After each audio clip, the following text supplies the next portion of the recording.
Le mot territoire, tout d'abord. Ensuite, c'est le mot coopération, évidemment. Et puis ensuite, c'est le mot économie et emploi.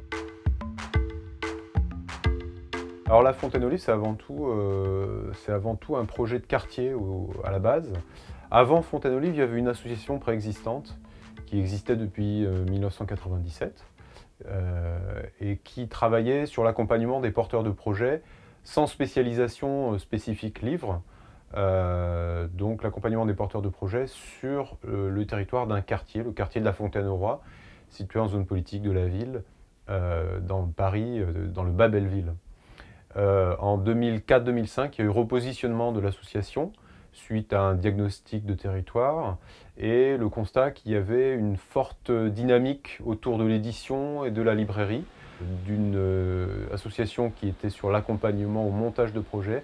Elle est devenue une association qui a développé un pôle économique de soutien à la filière livre, plus seulement sur un quartier, mais sur tout le nord-est parisien, voire francilien.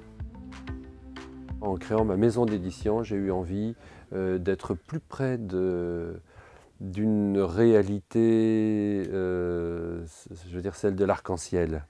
Voilà, celle du métissage culturel. Et je publie d'ailleurs des poètes venant du monde entier, donc je pensais normal de m'installer dans un quartier comme Belleville, qui a accueilli tant et tant de communautés différentes et qui a su développer, en dépit des difficultés et parfois de la pauvreté, véritablement un art de vivre ensemble. On a aujourd'hui 65 adhérents.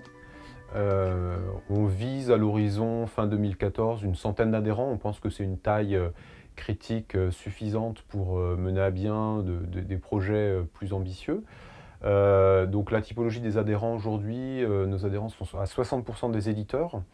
Ensuite, on a des indépendants du livre, donc c'est-à-dire des graphistes, des maquettistes, des packagers ou éditeurs freelance qui travaillent pour tout ou partie d'un livre pour d'autres éditeurs.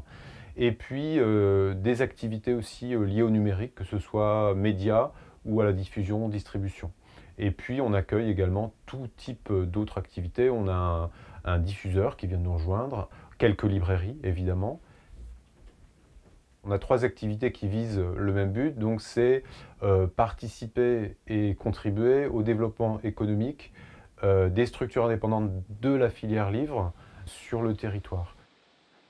La première, c'est de l'aide à l'implantation sur ces quartiers, et notamment par le fait qu'on a une pépinière d'entreprise de 150 mètres carrés qui héberge aujourd'hui 5 entreprises, maisons d'édition ou structures liées au numérique et également indépendantes.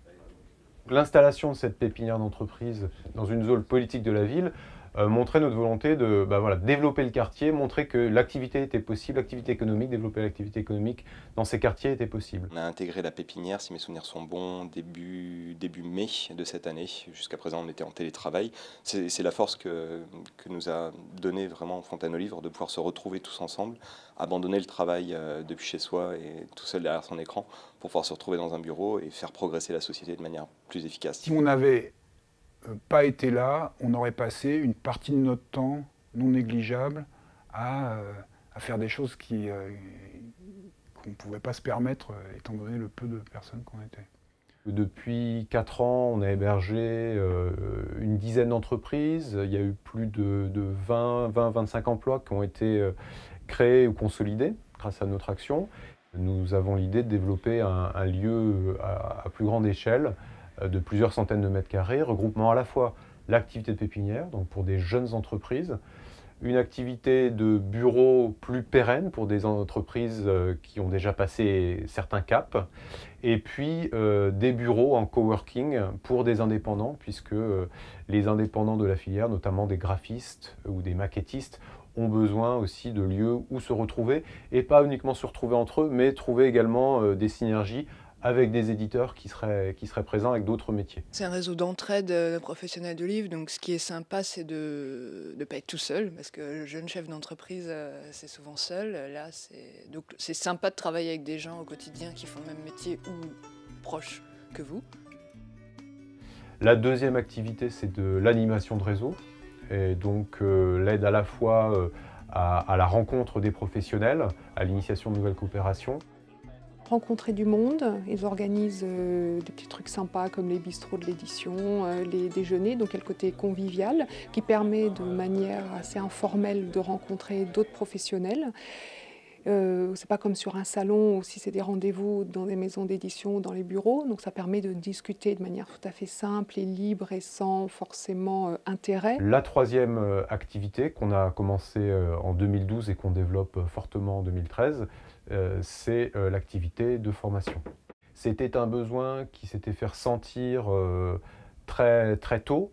Il y avait une forte demande en termes de formation professionnelle et c'est donc pour ça qu'en 2012, nous sommes devenus organisme de formation et nous prévoyons pour 2013 une vingtaine de sessions de formation sur des sujets aussi divers que le juridique, que la gestion, que la communication ou que le numérique. Donc le réseau professionnel aujourd'hui, donc je l'ai dit, c'est 65 adhérents. 65 adhérents, ça représente 7,5 millions de chiffre d'affaires cumulés. Ça représente 120 emplois directs et ça représente 200 emplois indirects dans la filière, notamment des indépendants qui sont employés de façon régulière par les maisons d'édition. Donc il y a un poids économique non négligeable et puis il y a un poids évidemment symbolique et de production culturelle très importante. Et c'est ça qu'on défend, c'est cette diversité éditoriale, c'est la bibliodiversité. Et ces petites maisons d'édition défendent des voix, défendent des auteurs que peut-être d'autres maisons plus importantes n'ont pas les moyens. C'est vraiment les défricheurs de nouveaux talents. Donc ça c'est très important. Pour dire un simple chiffre, sur 2012, l'ensemble de nos éditeurs ont produit 250 nouveaux titres dans tout secteur, que ce soit littérature, littérature graphique ou sciences humaines, jeunesse, etc.